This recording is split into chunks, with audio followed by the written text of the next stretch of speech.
There is no denying that Outriders had a terrible and embarrassing launch, but now that those problems are behind it and are mostly fixed, is the game any good and is it worth playing? Well, yes, I think it is. I had an absolute blast playing this, and if you're under some sort of impression that it's just a slow-paced cover-based shooter, well, it isn't. It goes from this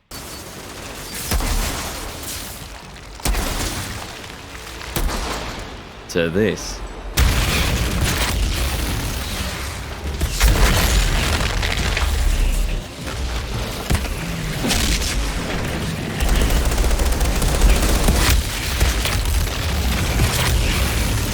And that's why I like it.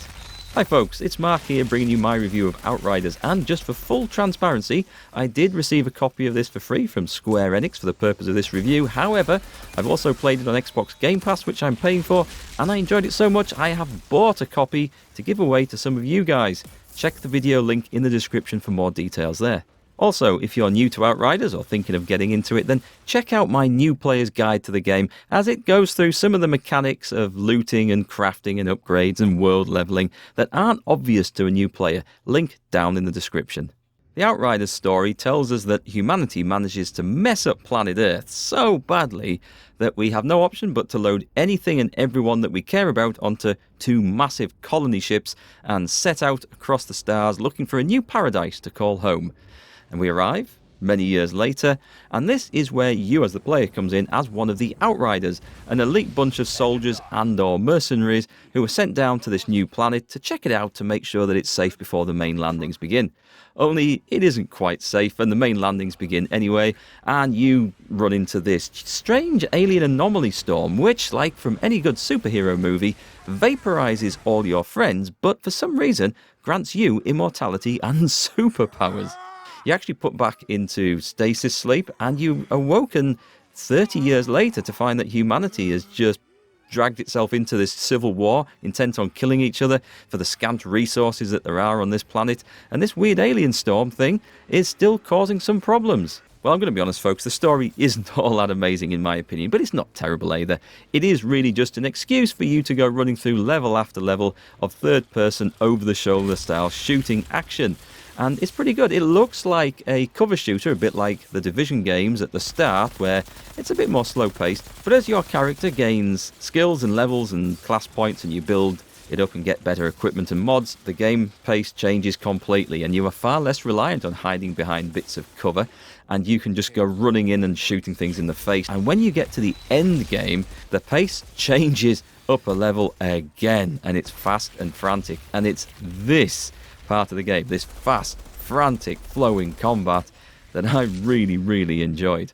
Outriders also supports co-op, and it does support cross-platform as well, which is now working, so you can get up to 2 of your buddies to join you, 3 players going through each level, either the story or doing the end game bosses as well. The game is of course a looter shooter, and there is stacks of loot in this. The game isn't stingy, it will throw loads of loot at you, some of which you want to break down for the resources, some of which you'll want to use, and tons of mods with a nice modding system. I'll talk a little bit more about this later, but I'll also fully explain this in my other guide that I am making, so check the link down below if you'd like to learn exactly how that works.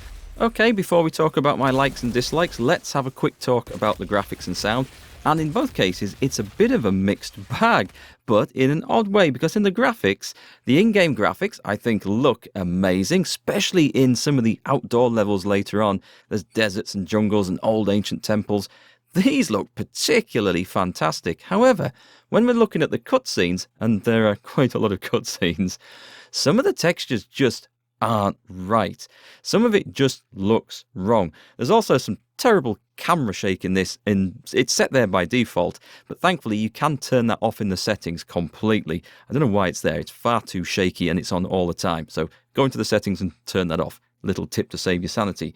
It's normally that cutscene graphics look amazing, and then the fast-paced gameplay in outside worlds, maybe not so much, but this seems to be reversed, and there's definitely texture problems and other issues with the cutscenes, but that doesn't really matter, because the actual fighty bit, the gameplay bit, the levels, the running around, the outfits, I think these all looked really good, and I didn't have any performance issues playing this at 60 FPS and on 1080p monitor.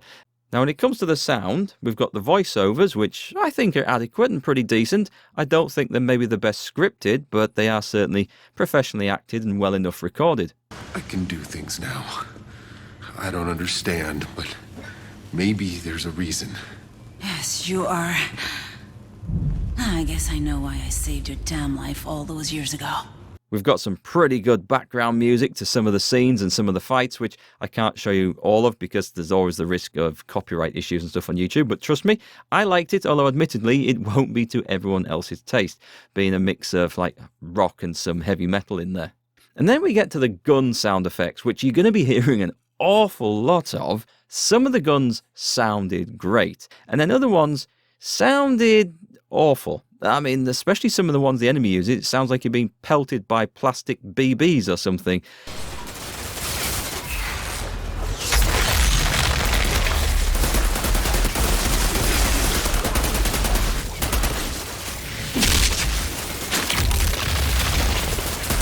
However, others sound great, so it depends which you get, and there is such a wide variety of weapons.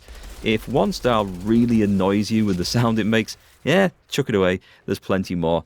Okay then, on to my likes and dislikes, and starting with the good stuff. I liked the classes and builds available in this game. There are 4 classes. You've got the Trickster, which is like an assassin guy who can manipulate time a little bit, likes to get in close. You've got a Devastator, who's a close-range tank. Technomancer, who likes gadgets and guns and works better at long range, and a Pyromancer, who's like a fire mage but with machine guns.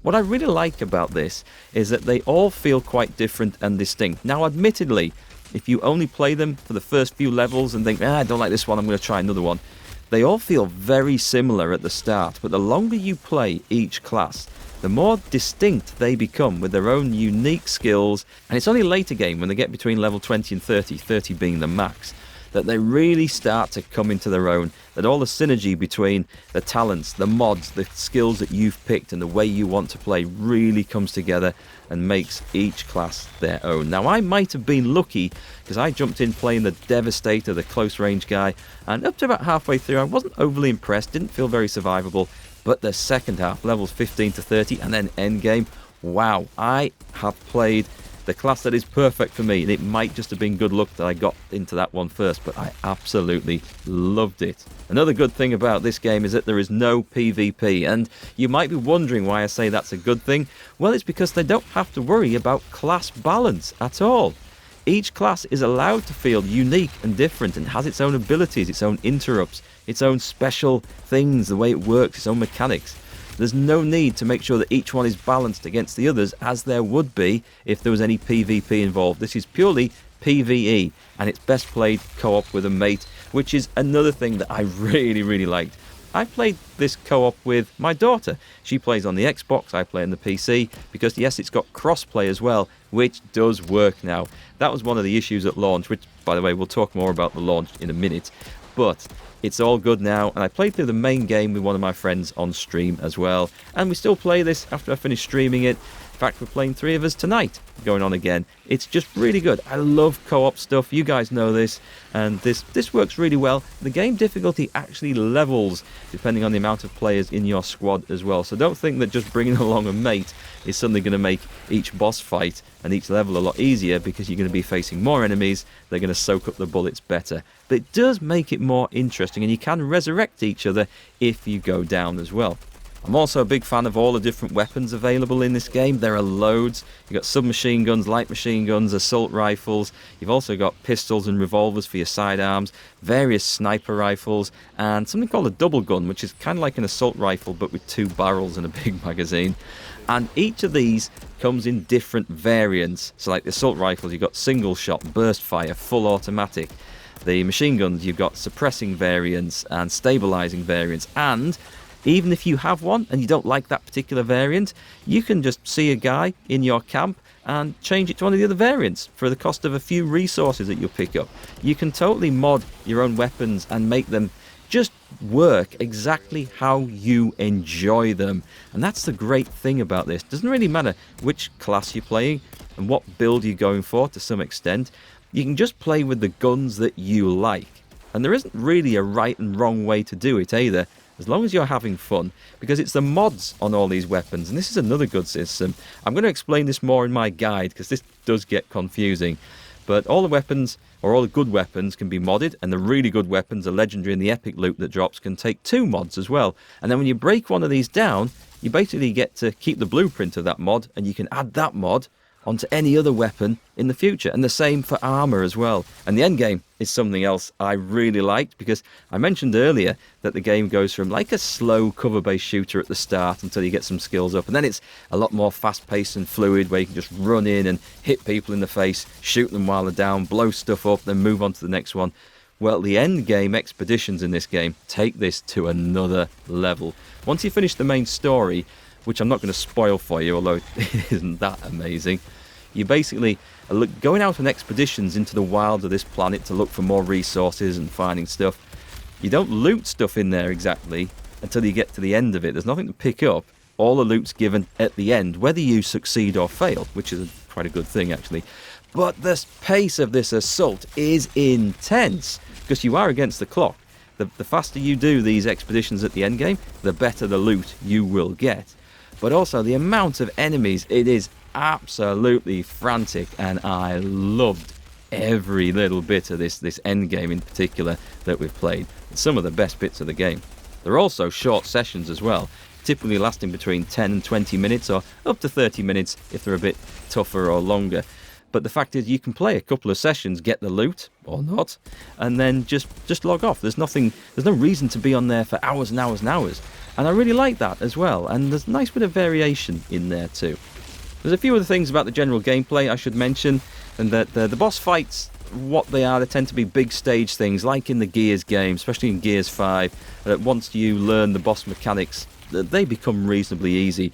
But the difficulty of the game is set by something called World Tier. Now you start out at World Tier 1, which is really easy at the beginning of the game, and as you kill stuff, basically, you fill up this World Tier bar, and then it goes up to World Tier 2 and 3 and 4, all the way up to Tier 15. Tier 3 is classed as normal difficulty, where the enemies you meet are the same level as you, and the gear and loot that they drop are the same level as you. However, you kind of want to be building that World Tier up. Each tier above 3 adds a level on to the enemies and a level on to the gear and loot that they drop. So it sounds like everything's getting harder, right? But at the same time, you're getting better loot and gear, which boosts your hit points and skills and the damage that you do. So it really maintains the status quo, if that makes sense. You just get better gear, which is more important for doing the end game stuff. And there's some great rewards for getting tiers 14 and 15 in the world. You get a legendary drop weapon just for completing those tiers.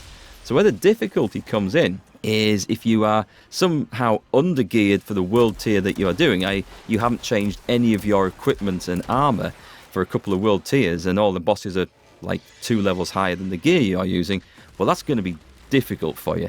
But you can drop the world tier down at any time. So if you come across a difficult point in the game, like a boss fight you can't do, or just some of the sections of the levels, well, just drop the world tier down for that bit. You'll be a couple of levels higher than everything, and you'll just breeze through it.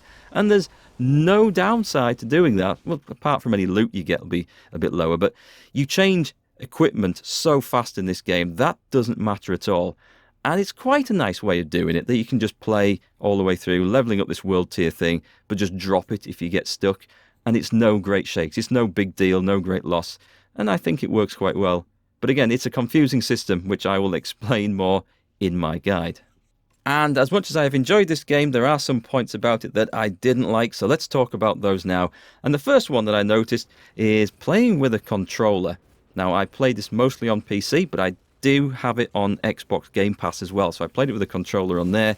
It is harder to aim and shoot things, which will come as no surprise to people who are used to playing shooters with a mouse and keyboard, I'm sure. You can manage it. I've got friends who do it and manage, but one aspect of it is there's an auto-aim feature, and you're actually better off turning the auto-aim off, because it's just really badly implemented. I can't say it any other way.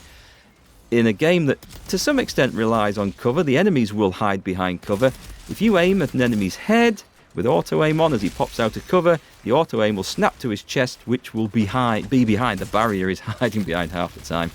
And it just doesn't work intelligently. So turn the auto-aim off. It's not very well done. And also, If you're playing on PC, you'll probably do a lot better with a mouse and a keyboard. I did, but that's a personal thing. We are going to talk about the launch of this game as well. Every other review has probably just focused far too much on the launch. And this is one of my advantages, because I don't rush my reviews out to meet media deadlines and game launches. I play them at my own pace, which means I've got the luxury of not having to play through the frustrating launch periods of games where they're buggy and servers are bad. And that was the case here. In fact, it was a terrible situation that this should have been better tested by the developers and by Square Enix, whoever's in charge of the servers, because certainly for the first week, the servers were down nearly all the time. And it was very difficult to log on, to play. You'd crash out often. The cross-play didn't work at all. It was bugged. That was billed as one of being the big features. That's what I was really looking forward to. That was a disaster. And there were some issues with inventory wipes, which I think are still being fixed. I didn't come across that. But it was such an embarrassing and terrible launch that this game's reputation is probably going to suffer for all time from it. Now, those issues were fixed fairly fast, at least for me. And within, I think, 10 days or 2 weeks, I was playing cross-play with friends on the stream. We played through this. We didn't have issues. There was a couple of crashes, but nothing major. And most of the big problems are all gone. So going forward, if you weren't there at the start, you're not going to notice any of this. But it was an embarrassment at the start. I can understand why there was so much rage. And kind of linked into this, something else I don't really like is that this requires an always-on internet connection in order to play. You join their servers, Square Enix's or whoever made this, I can't remember the name of the developers, but you have to have an internet connection. You can't even play single player offline. Whether this is to stop people exploiting and cheating, I don't really know, but as always, you'll be at the mercy of their servers. And one day in the future, maybe if there's not enough player base for this, maybe those servers will be turned off. You kind of see that with other games. I hope it won't be the case here, but there's always that element of doubt. And some other minor things that I didn't really like about the game. I said the story was a bit meh. It is, but it doesn't matter because it's just an excuse to get into the fighting and the action. The map and mini-map in the game are next to useless, I've got to say. The mini-map is okay for showing you positions of enemies as red blobs and on like a radar screen. You can figure out where the enemies are if they're shooting it if you can't see them directly. But the map, when you're trying to navigate through the levels to get to a location or objective, it's absolutely useless. It basically gives you a marker saying in which part of the map you're in, but there's no compass, there's no bearings, there's no way of knowing whether you're facing up, down, left or right on this map and whether the route ahead is a route you're supposed to take. So there's many times, even now that I've played through all the levels more than once, I still can't find my way around them for particular bits. I just have to hope I'm going in the right direction. There is like a sat-nav thing on PC. You press tab and it shows you a little marker that flows ahead of you and you think, that's the way to go. However, even now, that doesn't always work and it'll try and take you down through a dead end or through a section where you would load into another part of the map, but you can't actually access yet. So that's not working. They've done a bad job of this. The minimap maybe shouldn't rotate to start with, I don't know, but it should have some sort of compass bearing on so you can match it up with the big map and at least figure out where the hell you're supposed to go. And there's one thing I'm going to add here.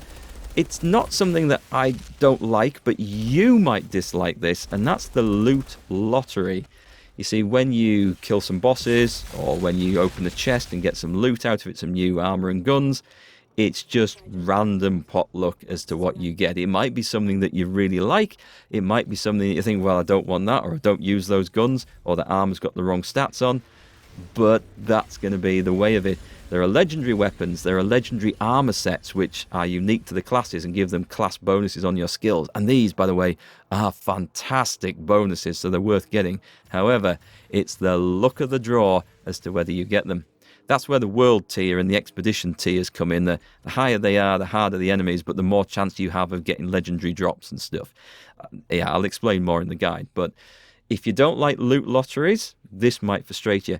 I don't mind them because I find the actual gameplay fun still, and I'm happy to go through the same levels trying to beat my times and trying to do better in the hope that I get the gun or the boots or whatever that I want to drop. But you might really dislike those, so bear that in mind. And so, if you enjoy fast-paced, over-the-top action shooters with big numbers and frantic action, I think you'll enjoy Outriders. If you want something a bit more slow-paced and tactical, maybe something like the Division games would be more your thing. But I loved this. I found it ridiculous, I found it fun and frantic, and I'm rating it an 8 out of 10. I'm not going to worry about what happened at launch because that's gone, and this is the product that we have in front of us now, and I'm still having a blast with it. I will add though that it's the co-op aspect that really makes it for me, and having friends to play with. I mean, you can join with randoms as well, but, you know, you take your chances with that. This is the internet, you have been warned. But playing with mates, this was so much fun, and I loved it. Solid 8 out of 10.